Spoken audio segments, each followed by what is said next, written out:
Hello students, today we are going to start the next one lesson of geography, that is natural vegetation and wildlife. In this lesson we are going to study different types of vegetation cover of Brazil and India and wildlife of Brazil and India. Here in this lesson we are doing comparative study of India's and Brazil's wildlife as well as vegetation cover. Here on the screen of our video we can see one diagram. With the help of this diagram we can understand various types of plant forms of Brazil. We can understand the physiographical structure of Brazil with the help of this diagram. Here we can see Guiana Highlands, Amazon Basin, Parana Basin, Brazil Highland.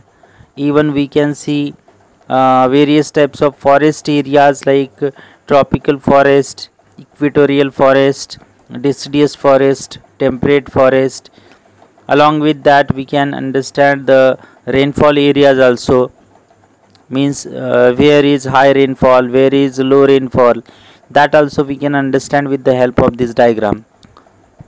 यहाँ पे हम देख सकते हैं कि एक diagram है और उस डायग्राम के माध्यम से हम समझ सकते हैं कि कहाँ पे ज़्यादा रेनफॉल होता है, कहाँ पे कम रेनफॉल होता है, कहाँ पे ज़्यादा टेम्परेचर है, किस तरीके का टेम्परेचर है।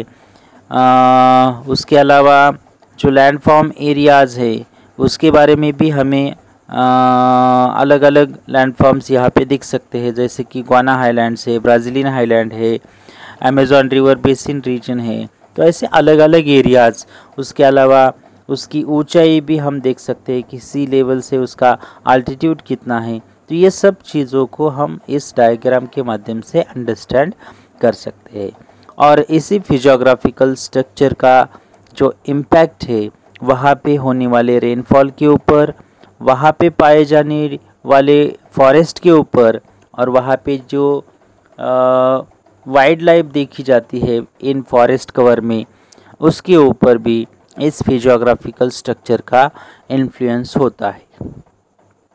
तो ये हमने अंडरस्टैंड किया है उस डायग्राम के माध्यम से। हमने समझने का प्रयास किया है कि जो फिजियोग्राफिकल स्ट्रक्चर है ब्राज़ील का, उसका इम्पैक्ट वहाँ पे होने वाले रेनफॉल के ऊपर और वहाँ पे पाए जाने वाले वेजिटेशन के ऊपर हुआ देखा जा सकता है। यहाँ पे सबसे पहले हम पॉइंट स्टार्ट करेंगे, वो है ब्राज़ील वेजिटेशन। तो ब्राज़ील में जो वेजिटेशन है उसके बारे में जानकारी अभी हम स्टार्ट करेंगे। Actually in Brazil we can see conventional type of rainfall. Conventional rainfall generally takes place on equatorial area. तो कन्वेंशनल टाइप का रेनफॉल यहाँ पे ब्राज़ील में देखा जा सकता है, क्योंकि कन्वेंशनल रेनफॉल कहाँ पे होता है, तो जहाँ से इक्वेटर पास होता है ऐसे एरिया में ही कन्वेंशनल रेनफॉल होता है, क्योंकि डेली वहाँ पे हीट बहुत ज़्यादा होती है, सन के रेज परपेंडिकुलर फॉल होते हैं, तो इसके कारण इवेपोरेशन की प्रोसेस डेली होती है और आफ्टरनून को वहाँ पे बारिश होती है। तो थ्रू आउट द ईयर, पूरे साल भर वहाँ पे बारिश होती है। Continuous perennial type of rainfall will take place in such type of area. तो ऐसे एरियाज़ में पेरिनियल रेनफॉल होता है, continuous throughout the year rainfall होता है। इसके कारण यहाँ पे एवरग्रीन टाइप के और डेंस टाइप के फॉरेस्ट देखे जा सकते हैं। उसके अलावा जैसे हम इक्वेटर से दूर चले जाते हैं, नॉर्दर्न साइड को हो या साउदर्न साइड को हो, जैसे हम इक्वेटर से दूर जाते हैं वैसे वैसे जो रेनफॉल है वो भी रिड्यूस होता हुआ देखा जा सकता है और जो रेनफॉल के डेज है वो भी कम होते हुए देखे जा सकते हैं। तो इक्वेटर के पास conventional type of rainfall, continuous rainfall throughout the rainfall होता है, इसलिए वहाँ पे एवरग्रीन और डेंस टाइप के फॉरेस्ट देखे जा सकते हैं। यहाँ पे हम देख सकते हैं कि जो मैप दिया गया है ब्राज़ील का, इसमें जो ग्रीन कलर हम देख सकते हैं वहाँ पे डेंस फॉरेस्ट हमें दिखाई पड़ता है।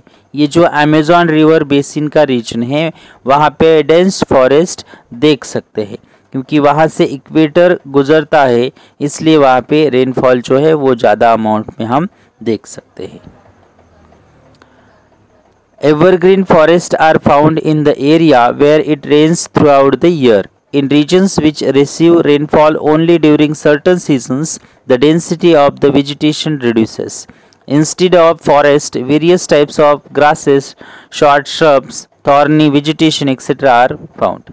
So, as per the rainfall, means rainfall will influence on the density of the vegetation cover, where we can see high density, मतलब डेंसिटी कहाँ पे ज़्यादा देखी जा सकती है पेड़ों की, तो जहाँ पे रेनफॉल बहुत ज़्यादा अमाउंट में होता है वहाँ पे डेंसिटी बहुत अच्छी होती है पेड़ों की। जैसे जैसे रेनफॉल कम होता है वैसे वैसे जो डेंसिटी है वो कम होते हुए देखी जा सकती है। जहाँ पे बहुत ही स्कैंटी और कम रेनफॉल है ऐसे एरिया में तो ग्रासेस, शॉर्ट श्रब और थॉर्नी टाइप के जो पेड़ है या वेजिटेशन कवर देखा जा सकता है। तो रेनफॉल का इम्पैक्ट वहाँ पे देखे जाने वाले वेजिटेशन के ऊपर हुआ देखा जा सकता है। Brazil has the largest number of vegetation species. तो ब्राज़ील में बहुत सारे वेजिटेशन स्पीसीज देखे जा सकते हैं। तो यहाँ पे जो बारिश होती है तो उसका इफ़ेक्ट यहाँ के फॉरेस्ट के ऊपर हुआ देखा जा सकता है। जैसे कि हाई रेनफॉल एरियाज़, वहाँ पे एवरग्रीन फॉरेस्ट हम देख सकते हैं। जहाँ पे थोड़ा सा कम रेनफॉल है वहाँ पे सेमी एवरग्रीन फॉरेस्ट देखी जा सकते हैं। और जहाँ पे स्कैंटी और बहुत ही कम रेनफॉल है ऐसे एरियाज़ में अराइड टाइप के फॉरेस्ट, मतलब थॉर्नी टाइप के फॉरेस्ट हम देख सकते हैं। तो रेनफॉल का इफ़ेक्ट यहाँ पे हुआ देखा जा सकता है। तो इन फॉरेस्ट में जो पेड़ है वो कौन से देखे जा सकते हैं, जैसे कि पाओ ब्राज़ील, रबर, मोहगनी, रोजवुड, ये अलग अलग तरीके के पेड़ यहाँ पे देखे जा सकते हैं। पाओ ब्राज़ील, रबर, मोहगनी, रोजवुड, तो ये अलग अलग तरीके के पेड़ हम यहाँ पे देख सकते हैं। Because of the evergreen rainforest in Brazil, there is a large amount of oxygen. तो यहाँ पे एवरग्रीन फॉरेस्ट होने के कारण यहाँ पे ऑक्सीजन का जो प्रोडक्शन होता है वो बहुत ही ज़्यादा अमाउंट में होता है।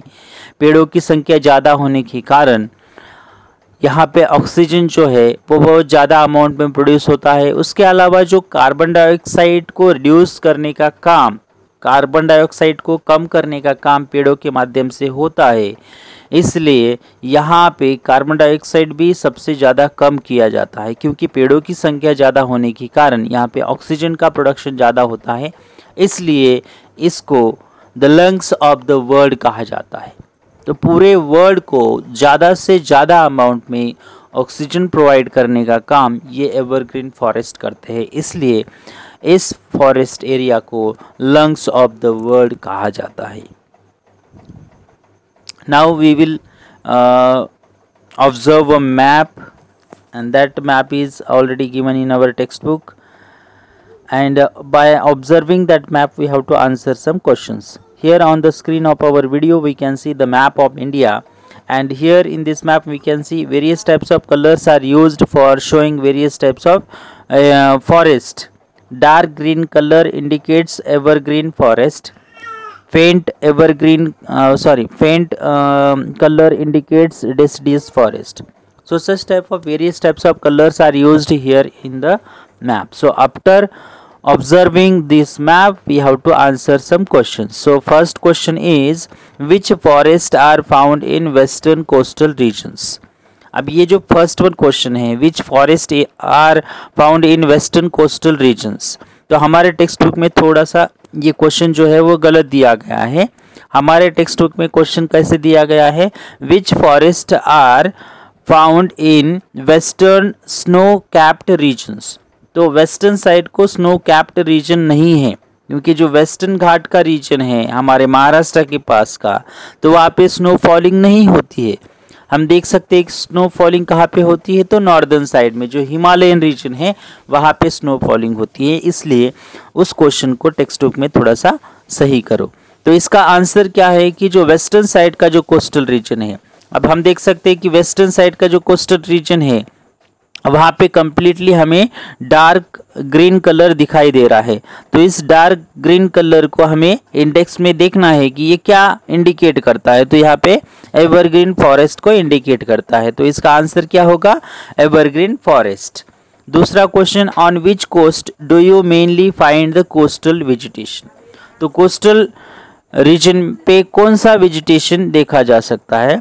तो हम यहाँ पे देखेंगे ये कोस्टल रीजन है। तो कोस्टल रीजन पे कोस्टल वेजिटेशन देखी जा सकती है। तो coastal vegetation, which type of forest occupy maximum area in India, why?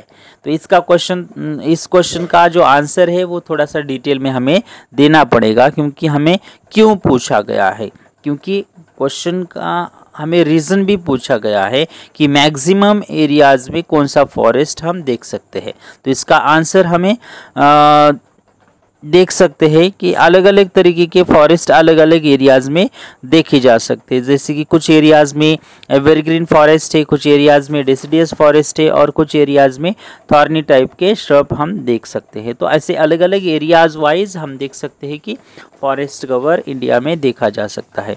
तो इसका आंसर है deciduous type of vegetation is characterized by trees that shed their leaves during dry summer season.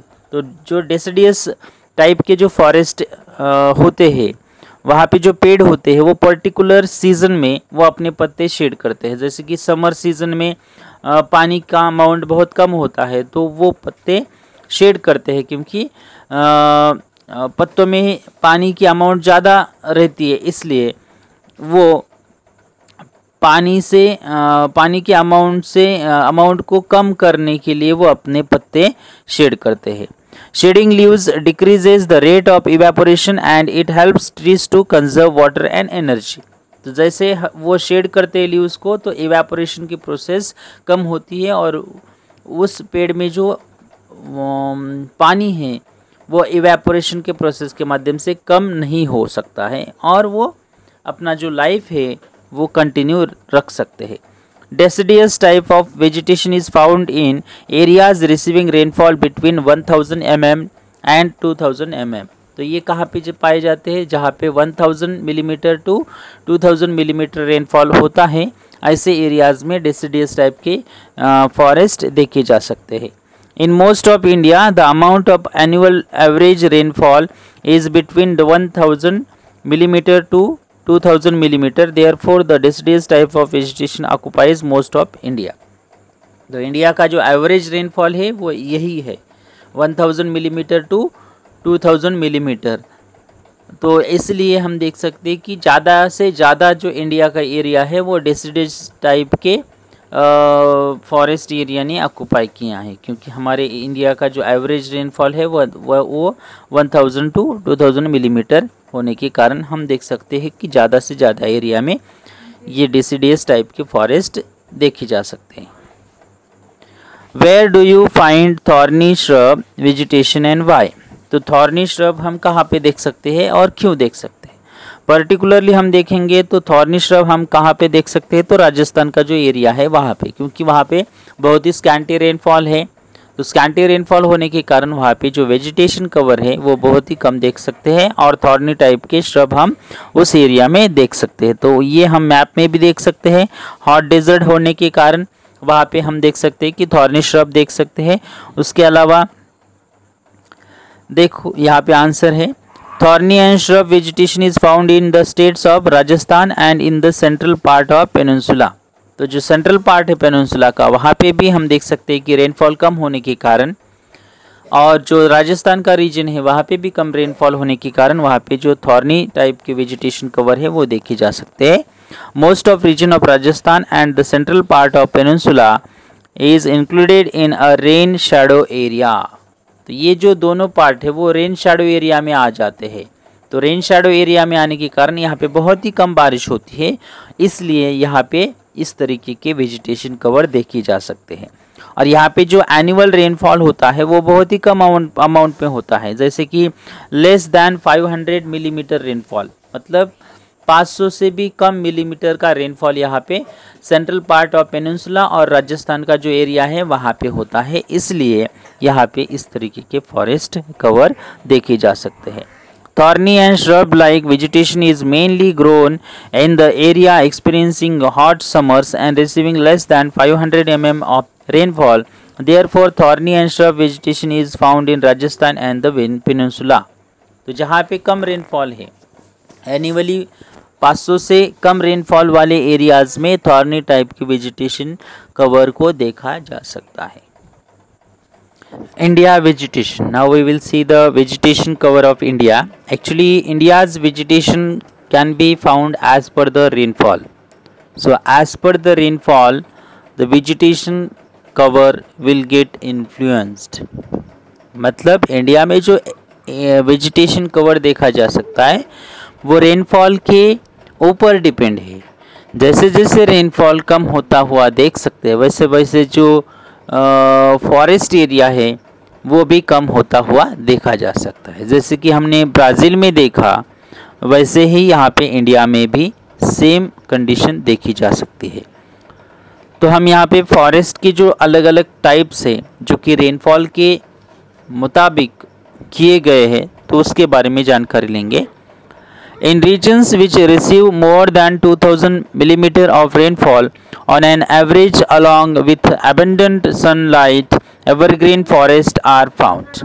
तो जहाँ पे 2000 मिलीमीटर तक रेनफॉल होता है वहाँ पे जो सनलाइट अबंडेंट अमाउंट में देखा जा सकता है, एम्पल सनलाइट है, ऐसे एरिया में एवरग्रीन टाइप के फॉरेस्ट देखी जा सकते हैं. और इनके जो पत्ते होते हैं वो ब्रॉड होते हैं. ब्रॉड पत्ते होने वाले ऐसे एवरग्रीन टाइप के फॉरेस्ट यहाँ पे देखी जा सकते हैं. तो इस तरीके के रेनफॉल वाले एरियाज़ में हम देख सकते हैं कि एवरग्रीन टाइप के और ब्रॉड लीव्स होने वाले फॉरेस्ट एरियाज़ देखे जा सकते हैं.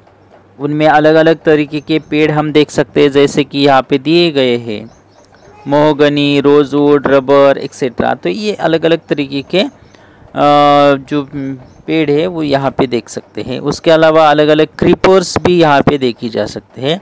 और जो बायोडाइवर्सिटी है वो इन फॉरेस्ट में बहुत ज़्यादा अमाउंट में देखी भी जा सकती है. यहाँ पे हम देख सकते हैं मोहगनी है, रोजवुड है, रबर है. तो ये ऐसे अलग अलग तरीके के पेड़ हम देख सकते हैं. यहाँ पे हम क्रीपर्स देख सकते हैं. तो ये ऐसे अलग अलग वेजिटेशन कवर हम देख सकते हैं. दूसरा यहाँ पे प्रकार है जहाँ पे 1000 मिलीमीटर टू 2000 मिलीमीटर रेनफॉल होता है. ऐसे एरिया में डेसिडियस टाइप के फॉरेस्ट देखे जा सकते हैं. डेसिडियस फॉरेस्ट में जो पेड़ होते हैं वो पर्टिकुलर सीजन में अपने पत्ते को शेड करते हैं. जैसे कि समर सीजन में पानी की अमाउंट बहुत कम होती है, तो ऐसे सीज़न में ये जो डेसिडियस फॉरेस्ट में के जो पेड़ है वो पत्ते शेड करते हैं, क्योंकि इवेपोरेशन के प्रोसेस को रोकने के लिए वो पत्ते को शेड करते हैं. अब इनमें कौन से पेड़ देखे जा सकते हैं, जैसे कि टीक है, बाम्बू है, बनियान है, पीपल है. ये ट्री देख सकते हैं कि जो इस डेसिडियस टाइप के फॉरेस्ट में देखे जा सकते हैं. टीक ये हमें पता है हमारे एरिया में आता है, इसको साग कहा जाता है. बाम्बू है, उसके अलावा पीपल है, बनियान ट्री है. ये भी हम यहाँ पे देख सकते हैं कि ये डिसीडियस फॉरेस्ट में आते हैं. अभी नेक्स्ट वन है regions that receive less than 500 mm of rainfall and experience dry summers for a long period in India, thorny and shrub type vegetation is found. जहाँ पे 500 mm से भी कम बारिश होती है, ऐसे एरिया में इस तरीके के श्रब टाइप के वेजिटेशन कवर को देखा जा सकता है. अब इनके पत्ते की साइज़ बहुत ही स्मॉल होती है, क्योंकि इवेपोरेशन से बचने के लिए पानी के अमाउंट को पेड़ में कंटिन्यूअस रखने के लिए, मेंटेन रखने के लिए इनके पत्तों की साइज़ बहुत छोटी होती है. और इन टाइप के पेड़ों को थॉर्न्स आते हैं. उसके अलावा यहाँ पे हम देख सकते हैं कि कैटेच्यू, एकेशिया, केजरी, ये पेड़ यहाँ पे देख सकते हैं. कैटेच्यू, एक्केशिया, केजरी। तो ये अलग अलग तरीके के पेड़ हम यहाँ पे देख सकते हैं। कैक्टस है, तो ये कम रेनफॉल वाले एरियाज में देखे जा सकते हैं।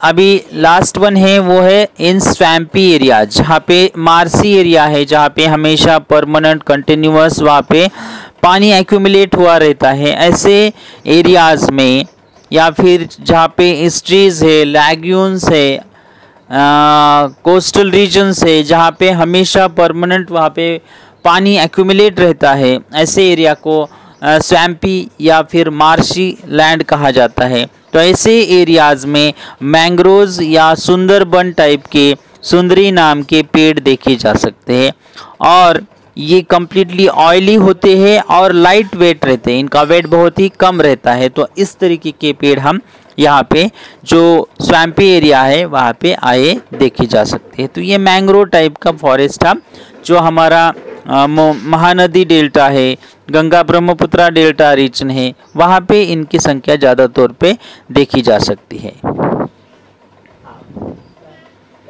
इन इंडियन हिमालयाज, अभी हिमालय की तरफ हम जाएंगे कि हिमालय में जो फॉरेस्ट एरिया है वो as per the elevation, height के हिसाब से उसका क्लासिफिकेशन किया जाता है। हायर लेवल पे अलग तरीके का फॉरेस्ट कवर देख सकते हैं, मीडियम लेवल पे अलग, और जो लोअर बेस एरिया है वहाँ पे अलग तरीके का फॉरेस्ट हम देख सकते हैं। तो as per the altitude, as per the height of the Himalaya, that forest cover will change. So as per the height of India's Himalaya, the vegetation cover is classified as per the height. When we think about the high altitudinal areas or such areas where height is so high, in that area we can see seasonal type of flowering trees, मतलब जहाँ पे बहुत height ज़्यादा है हिमालय में, ऐसे areas में seasonal plants trees देख सकते हैं कि जिनको फूल आते हैं, फ्लावर्स आते हैं। उसके बाद जो मीडियम आल्टीट्यूड वाला जो एरिया है वहाँ पे कॉनिफेरस ट्रीज देखे जा सकते हैं। कॉनिफेरस ट्रीज मतलब जो ट्रीज कि जिनके पत्तों का शेप नीडल के जैसा होता है, ऐसे ट्रीज को कॉनिफेरस ट्रीज कहा जाता है। इनमें पाइन, देवदार, फर इनको इंक्लूड किया जाता है। उसके अलावा जो फुट हिल्स का पार्ट है जहाँ पे लो आल्टीट्यूड है, ऐसे एरिया में मिक्स्ड टाइप के फॉरेस्ट देखे जा सकते हैं जिसमें कॉनिफेरस होते हैं, डिसिडियस टाइप के फॉरेस्ट होते हैं। तो इन सब ट्रीज का इन्वॉल्वमेंट या मिक्स्ड टाइप के फॉरेस्ट हम बेस एरिया जो फुट हिल्स का एरिया है हिमालय का वहाँ पे देख सकते हैं। जैसे कि यहाँ पे एग्जांपल दिया गया है पाइन ट्री, देवदार, फर, ये अलग अलग ट्रीज हम देख सकते हैं। ब्राज़ील वाइल्ड लाइफ, अभी हम ब्राज़ील में जो वाइल्ड लाइफ है उनमें जो वैरायटी देखी जा सकती है उसके बारे में हम जानकारी लेंगे। तो ब्राज़ील में जो स्वैम्पी एरिया है, मार्सी लैंड है, जहाँ पे हमेशा पानी रहता है, ऐसे एरियाज़ में एनाकोंडाज की संख्या ज़्यादा तौर पे देखी जा सकती है। तो एनाकोंडाज की संख्या जो पैंटेनल एरिया है जो कि एक स्वैम्पी एरिया है, इन स्वैम्पी एरियाज़ में इनकी संख्या ज़्यादा तौर पे देखी जा सकती है। इसके अलावा दूसरे एनिमल्स भी हम अलग अलग एरिया में ब्राज़ील के देख सकते हैं, जैसे कि गिनिया पिग्स, क्रोकोडाइल्स, एलिगेटर्स। अब यहाँ पे क्रोकोडाइल और जो एलिगेटर्स है इनका डिफरेंस जो है उनके मुंह के माध्यम से हम अंडरस्टैंड कर सकते हैं, क्योंकि जो एलिगेटर्स का जो मुंह रहता है वो इंग्लिश अल्फ़ाबेट के यू शेप का रहता है, तो उनके मुंह के माध्यम से हम उनमें का डिफरेंस अंडरस्टैंड कर सकते हैं। उसके अलावा मंकीज़, पुमाज, लियोपार्ड्स, या अलग अलग तरीके के हम यहाँ पे एनिमल्स देख सकते हैं, उनमें वैरायटी देख सकते हैं। अभी हम जो मराइन लाइफ है, पानी के नीचे कौन से फिश या एनिमल्स देख सकते हैं, तो उनमें अलग अलग तरीके के स्वॉर्ड फिश है, पिंक डॉल्फिन है, इनकी संख्या हम देख सकते हैं। स्वॉर्ड फिश, पिंक डॉल्फिन, पिरहैंस, ये फिश भी यहाँ पे हम देख सकते हैं। तो इनकी संख्या हम यहाँ पे ब्राज़ील में देख सकते हैं। इसके अलावा बर्ड्स में वैरायटी हम देख सकते हैं, जैसे कि कॉन्डर्स, ये जो साइज से बड़ा पंछी जो है वो ब्राज़ील में देखा जा सकता है, उसको कॉन्डर्स कहा जाता है। उसके अलावा दूसरे भी बर्ड्स यहाँ पे देख सकते हैं, जैसे कि पैरोट्स है, मकाउज है, फ्लेमिंगोज है, इनकी संख्या भी यहाँ पे ज़्यादा तौर पे देखी जा सकती है। उसके अलावा छोटे छोटे बहुत सारे इंसेक्ट्स भी यहाँ पे ब्राज़ील में देख सकते हैं। तो वाइल्ड लाइफ में बहुत सारी वैरायटी हम ब्राज़ील में देख सकते हैं। ब्राज़ील का जो एवरग्रीन फॉरेस्ट एरिया है, वहाँ पे इन वैरायटीज़ को हम देख सकते हैं। अब ये जो वैरायटी है, इनमें से कुछ ऐसे स्पीसीज़ है कि जो एक्सटिंक्ट हो रही है, क्योंकि इलीगल स्मगलिंग के कारण, हंटिंग के कारण, पोल्यूशन के कारण और रोका टाइप की जो एग्रीकल्चर है उसके कारण दिन ब दिन कुछ ऐसे स्पीसीज़ है कि वो एक्सटिंक्ट हो रही है, उनकी संख्या दिन ब दिन कम होती जा रही है। क्योंकि ब्राज़ील में दिन ब दिन हंटिंग जो है वो बढ़ रही है, उनकी एनिमल्स के स्किन की या एनिमल्स के बॉडी पार्ट्स की इलीगल स्मगलिंग की जाती है, जिनके कारण कुछ स्पीसीज जो है वो एक्सटिंक्ट हो रही है। उसके अलावा यहाँ पे रोका टाइप की एग्रीकल्चर की जाती है, जो फॉरेस्टेड एरिया है उसको बर्न करके, उसको जला के वहाँ पे एग्रीकल्चर की जाती है। इसके कारण भी एनिमल्स की संख्या कम हो रही है। उसके अलावा यहाँ पे डिफॉरेस्टेशन होता है, डिफॉरेस्टेशन के कारण भी जो पेड़ है यहाँ पे उनकी संख्या कम हो रही है, वेजिटेशन कवर कम हो रहा है। तो वेजिटेशन कवर कम होने के कारण भी यहाँ पे एनिमल्स, बर्ड्स की संख्या कम होते हुए हम देख सकते हैं। उसके अलावा पोल्यूशन है, पोल्यूशन भी एक फैक्टर है कि जिसके कारण एनिमल्स, बर्ड्स और जो वेजिटेशन कवर है उसके ऊपर इम्पैक्ट होता है। अभी हम जो इंडियाज़ की वाइल्ड लाइफ है, इंडिया में किस तरीके के एनिमल्स, बर्ड्स और किस तरीके का वैरायटी हम देख सकते हैं वाइल्ड लाइफ में, उसके बारे में हम देखेंगे। India is a mega diverse country in terms of wild life, क्योंकि सबसे ज़्यादा वैरायटी कहाँ पे देखी जा सकती है, तो इंडिया में। तो इंडिया में बहुत सारे अलग अलग तरीके के स्पीसीज़ हम एनिमल्स, बर्ड्स और जो मराइन लाइफ है उनमें हम देख सकते हैं। तो जो एनिमल्स के बारे में सबसे पहले हम देखेंगे कि किस तरीके के एनिमल्स यहाँ पे देखे जाते हैं। तो एलिफेंट्स, तो एलिफेंट्स कहाँ पे हम देख सकते हैं, जहाँ पे हॉट और ह्यूमिड क्लाइमेट है, जैसे कि जो केरला है, कर्नाटका है, यहाँ पे हॉट और ह्यूमिड क्लाइमेट होने के कारण। उसके अलावा ये एरिया जो है वो कोस्टल एरिया से नज़दीक होने के कारण यहाँ पे हॉट और ह्यूमिड क्लाइमेट होता है, तो यहाँ पे एलिफेंट्स की संख्या हम ज़्यादा तौर पे देख सकते हैं। उसके अलावा वन हॉर्न राइनोसॉर्स, ये मार्सी और जो स्वैम्पी एरिया है आसाम का, वहाँ पे ज़्यादा तौर पे देखी जा सकते हैं। उसके अलावा जो ऐश और जो कैमल्स है, इनकी संख्या राजस्थान में ज़्यादा तौर पे देखी जा सकती है, जहाँ पे डेजर्ट रीजन है। तो डेजर्ट रीजन में इनको सवारी बोल के यूज़ किया जाता है। उसके अलावा स्नो लियोपार्ड्स एंड याक, इनकी जो संख्या है स्नो कैप्ड रीजन में, जैसे कि हिमालयन रीजन में हम ज़्यादा तौर पे इनकी संख्या देख सकते हैं।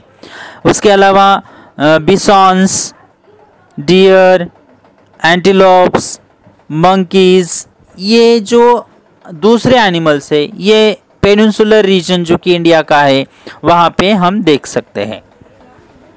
अभी जो पानी के नीचे की जो वैरायटीज़ है, जैसे कि रिवर एरिया है, एस्ट्रीज एरिया है, वहाँ पे किस तरीके के मराइन लाइफ देखी जा सकती है, कोस्टल रीजन है, तो वहाँ पे टर्टल्स, क्रोकोडाइल्स, गैवियल्स, इनकी संख्या हम ज़्यादा तौर पे देख सकते हैं। उसके अलावा जो बर्ड्स की जो वैरायटीज़ है उनमें अलग अलग हम बर्ड्स या अलग अलग स्पीसीज़ देख सकते हैं, जैसे कि पिकॉक्स है, इंडियन बस्टर्ड है, kingfishers, pheasants, ducks, parakeets, cranes, pigeons, तो इनकी संख्या हम ज़्यादा तौर पे देख सकते हैं।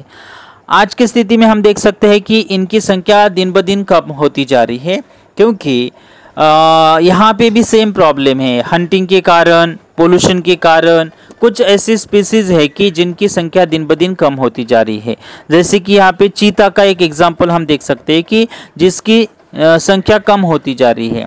कुछ सालों पहले पिकॉक की संख्या कम थी, लेकिन आज की स्थिति में बढ़ चुकी है। तो गवर्नमेंट कुछ स्टेप्स लेता है, गवर्नमेंट के माध्यम से कुछ प्रिकॉशंस लिए जाते हैं। इसलिए रिजर्व फॉरेस्ट, प्रोटेक्टेड फॉरेस्ट, अलग अलग सेंचुरीज इस्टेब्लिश की जाती है कि जिसके माध्यम से इन एनिमल्स को प्रोटेक्शन प्रोवाइड करने का काम किया जाता है और इनकी संख्या बढ़ाने के लिए प्रयास किया जाता है। तो गवर्नमेंट अलग अलग national parks, sanctuaries, wild life sanctuaries और बायोस्फीयर रिजर्व्स, इन अलग अलग स्टेप्स के माध्यम से इन पर्टिकुलर स्पीसीज को प्रोटेक्शन देने का काम करता है। Thank you.